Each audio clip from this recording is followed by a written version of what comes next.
Assalamualaikum warahmatullahi wabarakatuh. Bismillahirrahmanirrahim.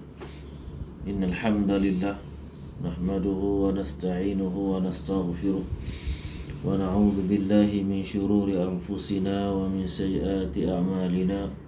May yahdihillahu fala mudilla lahu wa may yudlil fala hadiya lahu. أشهد أن لا إله إلا الله وحده لا شريك له وأشهد أن سيدنا محمدا عبده ورسوله اللهم صل وسلم وبارك على سيدنا محمد وعلى آله وصحبه أجمعين أما بعد رب اشرح لي صدري ويسر لي أمري واحلل عقدة من لساني يفقه قولي Rabbi yassir wa la tu'assir Rabbi tammim bil khair Subhanaka la ilma lana illa ma 'allamtana innaka antal alimul hakim wa la hawla wa la quwwata illa billahil aliyyil azim. Alhamdulillah, sama-sama kita memanjatkan kesyukuran kehadrat Allah Subhanahu wa taala. Dengan limpah kurnianya pada hari ini dapat kita berjumpa lagi dalam rangka untuk meneruskan pengajian kita. Walaupun sudah hampir 6 bulan kita tak berjumpa, tapi Alhamdulillah melalui Facebook, melalui video ini mudah-mudahan kita dapat meneruskan pengajian kita walaupun tak sama mengajar ataupun belajar secara langsung melalui internet. InsyaAllah mudah-mudahan apa yang kita usahakan diredai oleh Allah Subhanahu wa taala. Tuan-tuan, puan-puan, para jamaah yang saya muliakan, minggu lepas kita telah membaca kitab Hidayatus Salikin dan membicarakan tentang solat istikharah. Maka pada kali ini insya-Allah kita akan membaca kitab Hikam li Ibnu Athaillah,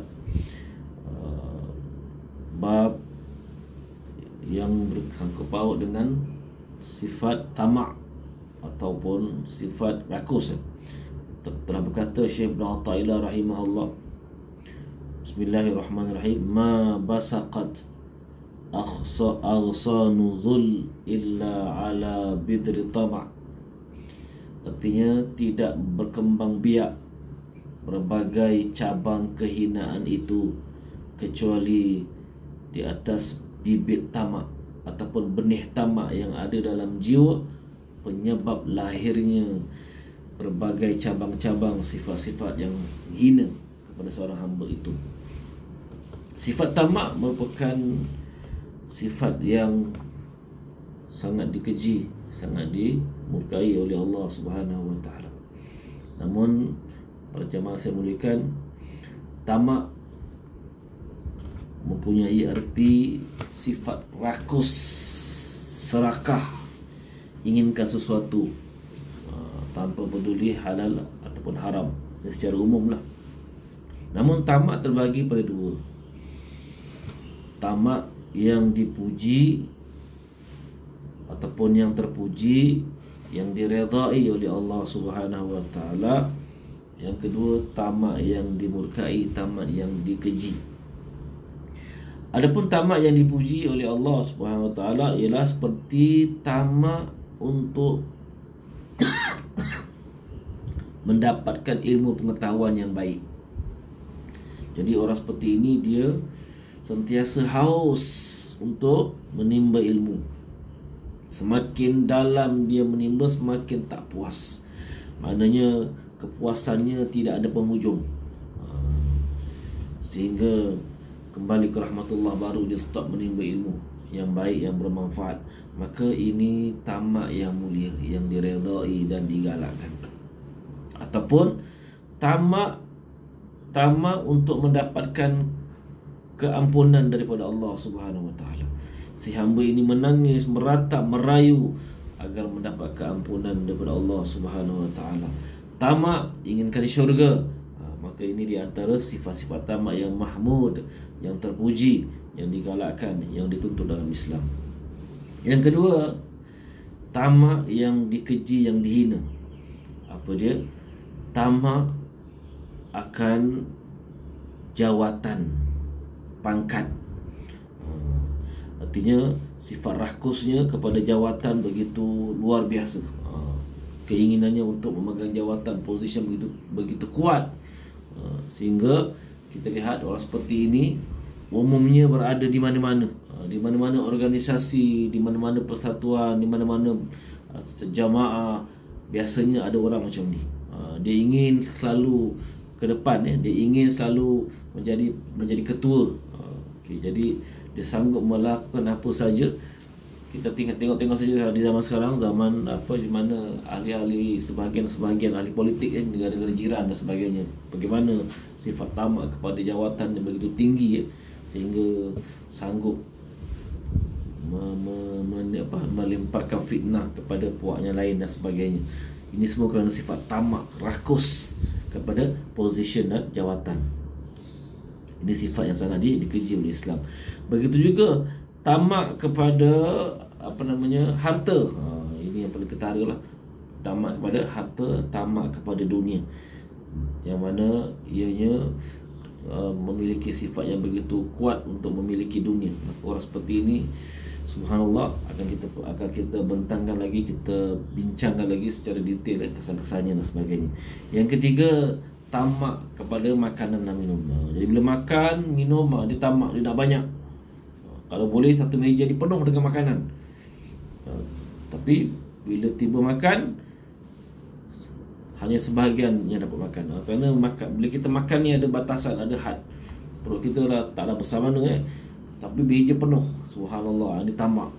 Tamak kepada makanan ataupun tamak pada minuman. Minuman macam-macam, air katira lah, air air laici lah, air soyabin lah, air tebu lah, semua jenis air dia nak. Tapi tiba masanya hanya minum sebahagian saja. Ini sifat tamak yang dimurkai oleh Allah Subhanahu wa taala dan akan berlaku pembaziran. Okey. Dah jelas. Yang mana tamak, seperti mana saya terangkan tadi, tamak, rakus, serakah, inginkan sesuatu tanpa peduli halal dan haram secara umumnya. Adapun punca, apakah punca tamak? Maka kita perlu ketahui puncanya supaya mudah-mudahan kita dapat dah tahu puncanya, kita boleh tackle macam mana nak tangani sifat tersebut. Punca yang pertama ialah cinta dunia yang melampau. Biasanya orang yang mempunyai sifat cinta dunia yang melampau, maka orang seperti ini biasanya rakus. Okey. Jadi segala-galanya, makanan minum adalah dunia. Pangkat jawatan pun termasuk dunia. Kenapa? Bila tujuannya untuk pegang jawatan yang tinggi supaya dia dapat mengumpulkan harta dan sebagainya. Jadi itu pertama puncanya, cinta dunia yang melampau. Yang kedua, diragu kepada ataupun terhadap takdir Allah. Dia rasa curiga dengan ketentuan Allah, sedangkan Allah setiap hamba-hambanya telah ditentukan rezekinya. Jadi jangan bimbang, setiap di antara kita Allah telah tentukan rezeki. Cuma kita disuruh untuk berusaha dan berikhtiar, tapi rezeki telah ditetapkan oleh Allah.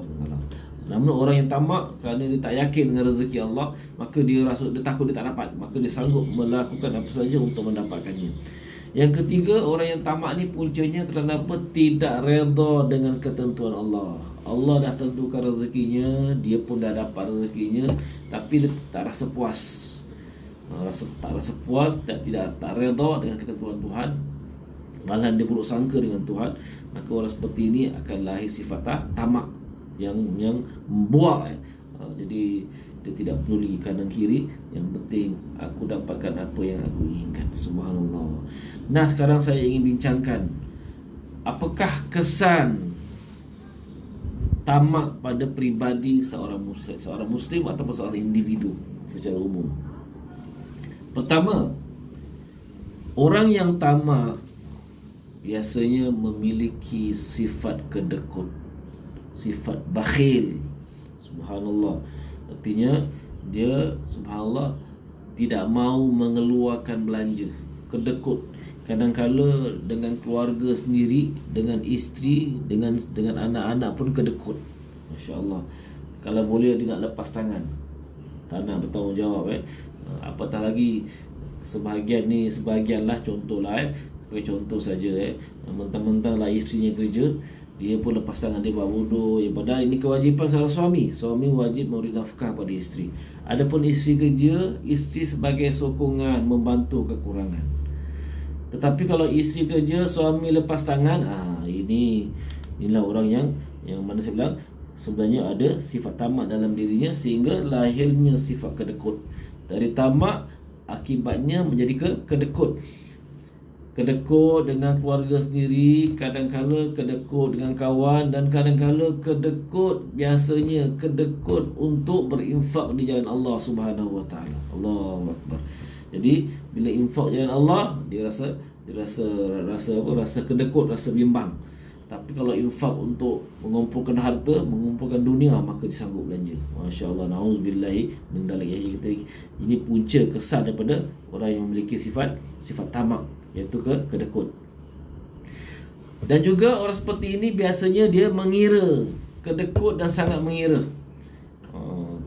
Sangat mengira dengan kawan-kawan, dengan dengan keluarga, dengan adik-beradik. Allah, mengira keluar tak seberapa dia. Dulu aku keluar berapa persen je keluar. Allahu akbar. Sangat-sangat mengira dalam menuntut hak dia. Bila menuntut haknya dia mengira. Tapi dengan orang lain, lebih kurang halal sudahlah dengan orang lain. Ini orang ada sifat tamak, puncanya apa? Mengira. Dan juga orang yang tamak ini biasanya selfish. Dia mementingkan diri sendiri. Dia tak peduli orang kanan kiri, keburu ke, lapar ke, kasar kau lah.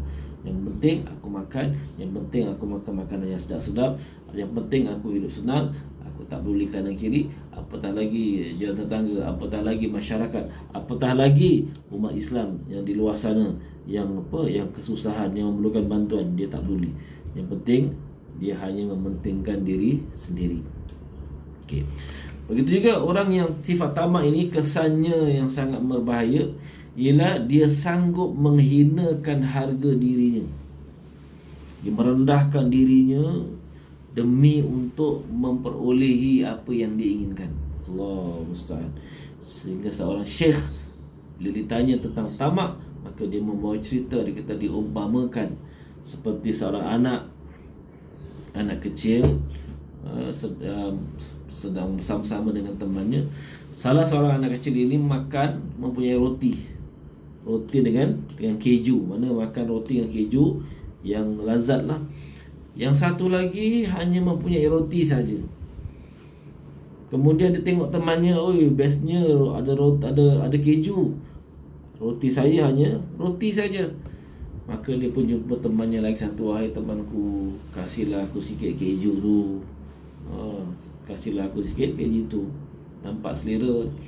Kata temannya mempunyai roti dan keju, aku boleh kasih engkau keju dengan syarat engkau jadi anjing untuk aku. Jadi si yang pemilik keju ni pun dia tunggang yang temannya seperti anjing. Setelah ditunggang, baru temannya kasih keju. Masya Allah. Artinya si budak ini sanggup menjadi anjing kepada temannya semata-mata kerana keju. Kata Syekh tu, kalau kerana sifat tamaknya lah, maka dia sanggup menjadi anjing. Tapi kalau sekiranya dia tidak ada sifat tamak, dia redha dengan apa yang ada, roti saja sudah mencukupi untuk makan, maka dia tidak akan sanggup menghinakan dirinya. Begitulah perumpamaan. Ini seorang budak. Begitu juga kadang-kadang orang dewasa, dia sanggup menghinakan dirinya, dia sanggup menggadaikan maruahnya, dia sanggup menggadaikan agamanya, dia sanggup menggadaikan nama harum keluarga dan sebagainya, semata-mata untuk mendapatkan harta, mendapatkan position, mendapatkan apa yang diinginkan. Allahu Akbar. Dan juga kadang-kadang orang seperti ini suka mengampu sana, mengampu sini. Supaya apa? Supaya dapatkan apa yang diinginkan. Begitu juga di antara kesan-kesan sifat tamak ialah sifat hasad dengki. Kenapa? Dia kalau boleh, seorang yang memiliki sifat tamak ingin memiliki segala-galanya, memiliki sebanyak mungkin. Jadi bila satu ketika dia tidak dapat, orang lain yang dapat, ketika itu akan timbul perasaan hasad dengki kepada orang lain yang memperolehi apa yang dia tidak dapat. Dan ini puncanya, punca hasad dengki kerana sifat tamak ada kaitan. Begitu juga sifat tamak ini akan melahirkan orang yang sanggup berdusta, sanggup berbohong, sanggup mengkhianati amanah yang diberikan, maka berlakunya rasuah, berlakunya penipuan kerana tamak. Seorang usahawan sanggup menipu semata-mata untuk memperolehi keuntungan yang banyak. Ini tamak kepada keuntungan, sehingga sanggup menipu, sanggup menerima rasuah dan sebagainya. Dan orang yang tamak ini juga biasanya punca berlakunya permusuhan antara dia dengan orang lain kerana memiliki sifat tamak. Jadi sedikit perkara kecil pun dia bermusuh kerana dia inginkan segala-galanya, dia tidak mahu orang lain memiliki apa yang dia inginkan. Allah na'udzubillah min dzalik. Jadi ini di antara kesan-kesan daripada sifat tamak yang perlu kita jauhi. Maka apakah cara untuk kita mengubati sifat tamak? Kerana sifat ni sifat yang sangat berbahaya. Sebab tu kata Syekh Ibn Athaillah rahimahullah, sifat tamak ini akan melahirkan sifat-sifat yang hina. Seperti mana saya terangkan, pasti para jemaah nampak maksud kata mutiara ini. Dari sifat tamak ini melahirkan sifat-sifat yang lain, yang hina, yang dikeji oleh Allah Subhanahu Wa Taala. Maka sifat ini perlu diubati, perlu dibuang jauh-jauh, supaya kita hidup dalam keadaan diridai oleh Allah, hidup dalam keadaan tenang, hidup dalam keadaan sejahtera, hidup dalam keadaan dapat kita memberi manfaat kepada orang lain. Pertama, cara untuk mengobati sifat tamak ialah kita sentiasa memohon kepada Allah Subhanahu Wa Taala. Setelah kita mengoreksi, muhasabah diri, kita dapati diri kita ni memiliki sifat tamak, ataupun ada orang tegur engkau ni tamak lah Syekh. Maka bila kita sedar kita memiliki sifat tamak, maka kita mohon pada Allah Subhanahu Wa Taala, merayu dengan Allah, meratap dengan Allah, minta supaya dibuang jauh-jauh sifat tamak ini. Yang kedua, untuk mengubati penyakit ini perlu mempelajari ilmu tasawuf, mendalami ilmu tasawuf yang membicarakan perkara-perkara yang berkaitan dengan betapa hinanya dunia di sisi Islam sebagainya dan betapa pentingnya akhirat dan sebagainya. Mudah-mudahan dengan mempelajari ilmu tasawuf maka dapat bersihkan hatinya dari sifat yang kotor. Yang ketiga, tanam dalam dirinya sifat bersyukur apa yang ada, redha dengan apa yang dikurniakan oleh Allah Subhanahu Wa Taala. Bila kita merasa bersyukur, rasa redha, maka akan hilang insya-Allah sifat tamak. Kerana biasanya orang tamak dia tidak redha dengan apa yang ada, dia tidak bersyukur dengan apa yang ada. Maka kita cuba kikis bersyukur dengan apa yang dikurniakan oleh Allah Subhanahu Wa Taala, dan kita melihat orang yang lebih bawah daripada kita supaya timbulnya sifat bersyukur.